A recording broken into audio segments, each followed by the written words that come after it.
Last 6 month was terrible for me. 6 महीने पहले मेरा एक्सीडेंट हो गया था। I was broking my left leg. I was refer to the doctor. उन्होंने 2 महीने मुझे बेड रेस्ट दिया, सर्जरी करके मेरा पैर ठीक कर दिया। 2 महीने बाद मैंने डॉक्टर को फिर से दिखाया तो पेन वॉज टू मच। हर दिन मेरे पैर में दर्द होता था। मैं जॉब पे जाता था, उधर भी दर्द होता था। अल्टीमेटली सारे डॉक्टर्स को दिखा लिया पर पेन का रिलीफ कहीं नहीं मिल रहा था। मैंने बहुत सी दवाइयाँ भी, एलोपैथी की सारी दवाइयाँ भी मैंने ली पर कोई फ़र्क नहीं पड़ा। मेरी मॉम ने कहा वेट करो। उनकी फ्रेंड ने एडवाइस किया था कि हकीम जी के दवाई खाओ। उनके ऊपर विश्वास नहीं हो रहा था। मेरी मदर ने उन्होंने दवाई भेजी।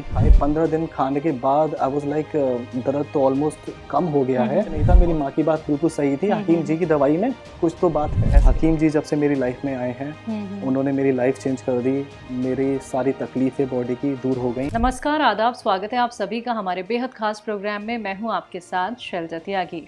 दर्शकों, हम पहुंचे हैं अपनी पूरी टीम के साथ दुबई यूएई में, जहां पे हम उन सभी दर्शकों से मुलाकात कर रहे हैं जो हकीम साहब से जुड़ के ना सिर्फ सेहतमंद हुए हैं बल्कि उनके अंदर जीने की उम्मीद जागी है। कैसे, ये आपको हम ज़रूर बताएंगे, लेकिन इससे पहले मैं आपको बताना चाहूँगी आज दुबई में मैं जिस जगह बैठी हूँ वो डेरा है और यहाँ पे अल मैदान टावर है। यहाँ पे रहते हैं अब्दुल नवाज खान साहब। उनसे मिलने का हमें मौका मिला है, उनके घर हमने विजिट किया है क्योंकि जानना था हमें उनकी सेहत का हाल और ये भी जानना था कि उनकी ज़िंदगी में जो एक बड़ा हादसा हुआ जिसकी वजह से कहीं ना कहीं वो हिम्मत हार गए थे और जीने की आस भी कहीं ना कहीं खो चुके थे। उनकी ज़्यादा उम्र नहीं है, सिर्फ वो 34 साल के हैं। तो मिलकर स्वागत करूंगी बहुत बहुत अब्दुल नवाज खान साहब का और जानते हैं कि उनकी ज़िंदगी कैसे बदल गई जब वो हकीम सुलेमान खान साहब से जुड़े और उनके जीवन में वो कौन सा हादसा हो गया था जिसकी वजह से उन्होंने जीने की आस छोड़ दी थी।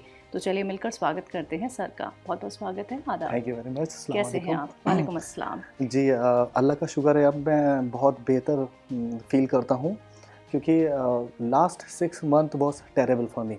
6 महीने पहले मेरा एक्सीडेंट हो गया था और लाइफ बहुत टफ हो गई थी क्योंकि मैं, आप जो जानती हैं, मैं ऑपरेशंस में काम करता हूँ होटल में। तो मेरा बैठने का भी काम है और खड़े होके गेस्टों की क्वायरीज भी हैंडल करना पड़ती हैं। आई was broking my left leg. मेरा हाथ, ये पैर टूट गया था। उसके बाद मैं I was refer to the doctor. उन्होंने 2 महीने मुझे बेड रेस्ट दिया और मेरे सर्जरी करके मेरा पैर ठीक कर दिया। उसके बाद आई वॉज फीलिंग लाइक 2 महीने बाद मैंने डॉक्टर को फिर से दिखाया तो पेन वॉज टू मच। हर दिन मेरे पैर में दर्द होता था। मैं जॉब पे जाता था, उधर भी दर्द होता था। इस कारण मैंने बहुत सी छुट्टियां भी ली ऑफिस से और वो इज़ लाइक मुझे कोई दवाई नहीं मिल रही थी जो मुझे सपोर्ट कर सके, मेरा पैर का दर्द जा सके। जैसे कि मैंने अल्टीमेटली सारे डॉक्टर्स को दिखा लिया पर पेन का रिलीफ कहीं नहीं मिल रहा था। मैंने बहुत सी दवाइयाँ भी, एलोपैथी की सारी दवाइयाँ भी मैंने ली पर कोई फ़र्क नहीं पड़ा। 1 महीना निकल गया, वो दर्द जाने का नाम नहीं ले रहा था और मेरे पास कोई ऑप्शन भी नहीं रहा। या तो मुझे घर जाके अपने फैमिली के साथ, मैं यहाँ पे अकेला रहता हूँ तो अपनी फैमिली का सपोर्ट लेना होता, वहाँ पे जाके चेक कराना होता और डॉक्टर से दवाइयाँ लेने होती हैं, या तो मुझे यहाँ पे रुक के कुछ इलाज ढूंढना था। मैंने यही सोचा कि मैं चला जाऊँ पर फिर भी मेरी मॉम ने कहा वेट करो। उनकी फ्रेंड ने एडवाइस किया था कि हकीम जी के दवाई खाओ, बट आई डोंट, उनके ऊपर विश्वास नहीं हो रहा था। पर उन्होंने कहने के बाद मैंने कहा ठीक है, 15 दिन की दवाई खा लेते हैं उनकी, उसके बाद देखते हैं। अगर नहीं काम चला, नहीं दर्द गया तो मुझे जाना पड़ेगा अपने मुल्क। तो उसके बाद मैंने दवाई मंगाई, उनकी दवाई खाना स्टार्ट कराए। बस एस केयर कैप्सूल मैंने मंगाए, मैंने खाए। 15 दिन खाने के बाद आई वाज लाइक दर्द तो ऑलमोस्ट कम हो गया है और उसके बाद मैंने कंटिन्यू कर दिए उनके दर्द खाना। मैं तो उनको जानता भी था, हकीम जी की दवाई कहता था, पर बाद में उसका जो मेरे ऊपर असर हुआ उस दवाई का, उसके बाद मैंने जाना कि कौन है हकीम जी। मैंने उसके बाद मैंने थोड़ी डिटेल्स चेक करी उनकी। उसके बाद पता चला हकीम सुलेमान खान हैं उनका नाम है। और उसके बाद उन्होंने, अब आज तक मैं उनकी दवाई खा रहा हूँ और पेन इज़ ऑलमोस्ट गॉन। आपने कहा कि आप यहाँ पे अकेले रहते हैं, तो आपकी फैमिली कहाँ पे रहती है? मेरी फैमिली इंडिया में रहती है। कौन कौन है? मेरी फैमिली में मेरी मदर है, 2 सिस्टर्स हैं। तो फैमिली भी बहुत परेशान रहती होगी। देखिए, वो इंडिया में है और आप यहाँ पे हैं, कहीं ना कहीं डिप्रेशन वाली सिचुएशन भी रही होगी। वो आप क्या सोचते थे उस वक्त कि अब कैसे होगा, क्योंकि पेन बहुत ज़्यादा है और आपका जो प्रोफाइल है, जैसे कि आपने कहा कि आपको क्लाइंट्स को डील करना होता है, तो कैसा वो पूरा टाइम रहा था आपका? वो पूरा टाइम काफ़ी मुश्किल था। मुझे रोज़ाना ऑफ़िस जाना पड़ता था और उसके बाद मैंने कई स्किप भी करे कई बार ऑफिसेस उनको बता के पेन है, but it was too much. Manager was saying यार तुम इतना कैसे लीव ले सकते हो? तो मेरे पास कोई ऑप्शन नहीं बचा था, या तो मुझे घर जाके प्रॉपर डॉक्टर से कंसल्ट करके एडमिट होना पड़ता, और इसकी क्योंकि यहाँ पे डॉक्टर नहीं समझ पा रहे थे कि पेन किस वजह से आ रहा है, तो या तो मुझे दवाई खाना थी, तो मेरे पास भी कोई ऑप्शन नहीं था। मेरी मदर ने उन्होंने दवाई भेजी, उन्होंने कहा खा के देखो, ट्रस्ट करो डॉक्टर पे, शायद काम कर जाए।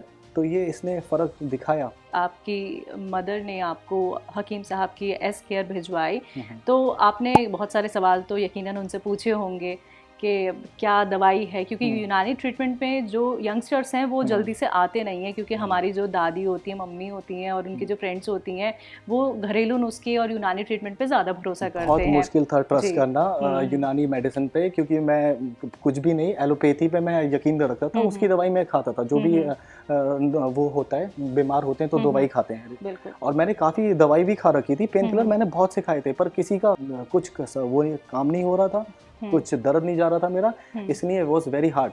और उसके बाद मम्मी ने कहा खा के देखो, बेटर है, अगर घर आना है तो आ जाओ, पर एटलीस्ट खा के देखो, शायद कोई फ़र्क आए। तो मैं ये भी सोच रहा था कि कोई साइड इफ़ेक्ट तो नहीं होगा, बट साइड इफ़ेक्ट कुछ नहीं था। मेरी माँ की बात बिल्कुल सही थी, हकीम जी की दवाई में कुछ तो बात है। एस केयर के तो बिल्कुल मैं अच्छा उनका फीडबैक दूंगा, क्योंकि उसने मेरी ज़िंदगी बदल दी, तो मेरे दोस्तों की भी कुछ भी दर्द की प्रॉब्लम है तो it's a good medicine ma'am. बिल्कुल। तो एस केयर आपने कब तक खाई वैसे? एस केयर मैंने खाई थी टोटल 1 महीने तो खाई थी, 15 दिन बाद मुझे असर दिखाना शुरू कर दिया था, तो मैंने कंटिन्यू करी, 1 महीने खाई, और अभी मेरे पैर में कुछ तकलीफ नहीं है। ठीक है, यानी कि आपको 15 दिन के अंदर रिलीफ मिला 15 दिन में। ठीक है, तो अभी तक कंटिन्यू है आपकी? अभी तक 1 महीने खाई थी, अभी भी कंटिन्यू है। तो कितना % हम आराम माने, किन चीज़ों में आसानी हो गई? जैसे आपका स्टैंडिंग का काम है, ज़्यादातर स्टैंडिंग का काम होता था, उसके बाद जब चलता था तो पेन होता था, वो पेन बिल्कुल गया है, बिल्कुल गया है। मौसम चेंज होता था तब भी पेन होता था। क्या बर्दाश्त नहीं कर पाते थे? बर्दाश्त नहीं कर पाते थे, हाँ, चला नहीं जाता था, बैठना पड़ता था इन दी एंड, और बहुत बुरी हालत थी। उसके बाद अभी तो पेन मेरा ऑलमोस्ट 80% चला गया है, 20% वो दवाई खा रहा हूँ तो चला जाएगा। तो यूनानी ट्रीटमेंट पे अब आपको कितना भरोसा हो गया है? बिल्कुल, वैसे तो साइड इफ़ेक्ट नहीं है इसके, ये बात इसकी बहुत अच्छी है। उसके बाद आप खा सकते हैं, ये बहुत अच्छी मेडिसिन है, और हकीम जी पे मेरा बहुत विश्वास है, वो मुझे गलत चीज़ नहीं देंगे। एस केयर तो बहुत अच्छी दवाई है, अगर किसी को भी पेन हो, कहीं पे भी हो आपकी बॉडी में पेन, आप एस केयर खाएंगे, आपको फ़र्क मिलेगा। मेरा तो एक्सेप्शन था कि मेरा एक्सीडेंट हुआ, तब मुझे दर्द का एहसास हुआ, तो कितना दर्द होता है, कितना दर्द नहीं होता है, और उससे फ़ायदा भी मिला। लोग होते हैं जो बैठ के काम करते हैं, आपको पता ही है, बैठ के काम करने में बहुत से कलीग्स मेरे हैं, उनके पेट में दर्द होता है, तो ज़्यादातर बैठ के काम नहीं कर सकते, खड़े हो जाते हैं, उसके बाद वॉक स्टार्ट कर देंगे, कहते हैं पीठ में दर्द हो रहा है। इसके लिए भी मैं अपने दोस्तों को अभी भी देता हूँ, और आगे भी दूंगा, हकीम जी की एस केयर दवाई वो खाएं, उससे फ़ायदा होगा। ठीक है, आपकी जो मदर है वो भी हकीम साहब से जुड़ी हुई हैं? हकीम साहब से जुड़ी हुई नहीं थी, उनको भी किसी ने एडवाइस किया था कि हकीम साहब की दवाई खाओ। उसके बाद उन्होंने दवाई खाना शुरू करी, उनके ऊपर फ़र्क पड़ा, तो ऑफ कोर्स उन्होंने मुझे एडवाइस किया कि खाओ। ठीक है, आप जॉब कब से कर रहे हैं वैसे?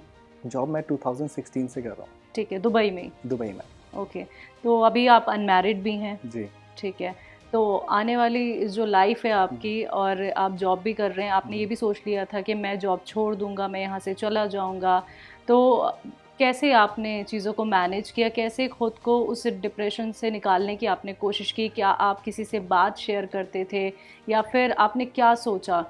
मैं सारी बात शेयर करता था अपने पेरेंट्स से, और उनको सब कुछ पता था कि कितनी लाइफ, ये दर्द मेरे ऊपर कितना इफेक्ट कर रहा है मेरी ज़िंदगी के ऊपर, क्योंकि बिना जॉब के it's very hard to stay in India and all, और उसके बाद कुछ दिख नहीं रहा था मुझे क्या करना है आगे।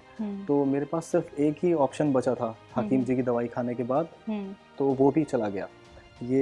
इसने दवाई ने बिल्कुल बहुत अच्छा असर किया है मेरे ऊपर। हकीम जी जब से मेरी लाइफ में आए हैं, उन्होंने मेरी लाइफ चेंज कर दी, मेरी सारी तकलीफ़ें बॉडी की दूर हो गई, और मैं बहुत शुक्रिया करूँगा हकीम जी का। वो मेरी लाइफ में इतनी अच्छी मेडिसिन लेके आए। तो बहुत बहुत शुक्रिया, आपने अपना वक्त हमें दिया और बहुत अच्छा लगा ये जान के कि आपने हकीम साहब की दवाई इस्तेमाल की और आपको इतना आराम मिल गया है। तो हमारी पूरी टीम की तरफ से आपको बहुत सारी दुआएं, आप ऐसे ही फिट रहें, फाइन रहें। शुक्रिया अपना वक्त देने के लिए। Thank you. तो दर्शकों, देखिए आपने अभी सुना सड़कों के किस तरीके से उनको आराम मिला है हकीम साहब की मेडिसिन का इस्तेमाल करके। उनको पैरों में तकलीफ़ थी, पहले उनका एक्सीडेंट हुआ, उसके बाद उन्हें दर्द उसी पैर में हो गया जहां उनका एक्सीडेंट हुआ था, जहां पे डॉक्टर्स ने ऑपरेशन किया था। फिर वो हकीम साहब से जुड़े, एस केयर का उन्होंने इस्तेमाल किया और आपने खुद देखा कि अब वो कितने बेहतर हो गए हैं, सेहतमंद हो गए हैं। यही बात मैं आपको भी बताना चाहूँगी, जब आप लोग यूनानी ट्रीटमेंट से जुड़ते हैं तो आपको सब्र रखना होता है, संयम रखना होता है। तो एक बार फिर से मैं आपको मिलवाऊंगी उन दर्शकों के साथ जिन्होंने ना उम्मीदी तो रखी थी कि मैं ठीक कभी नहीं हो पाऊंगा, लेकिन एक उम्मीद जागी जब उन्होंने हकीम साहब की दवाइयों का इस्तेमाल किया, नुस्खे उन्होंने अपनाए और विश्वास रखा कि हाँ, मैं ठीक हो सकता हूँ या ठीक हो सकती हूँ। तो आप भी ऐसे ही अपना ख्याल रख सकते हैं। अगला नंबर आपके घर का भी हो सकता है। हम आएंगे आपके घर आपका इंटरव्यू लेने, चाहे आप कहीं पे भी क्यों ना रहते हों। आज के इस खास कार्यक्रम में फ़िलहाल के लिए इतना ही। मुझे दीजिए इजाज़त। नमस्कार, आदाब।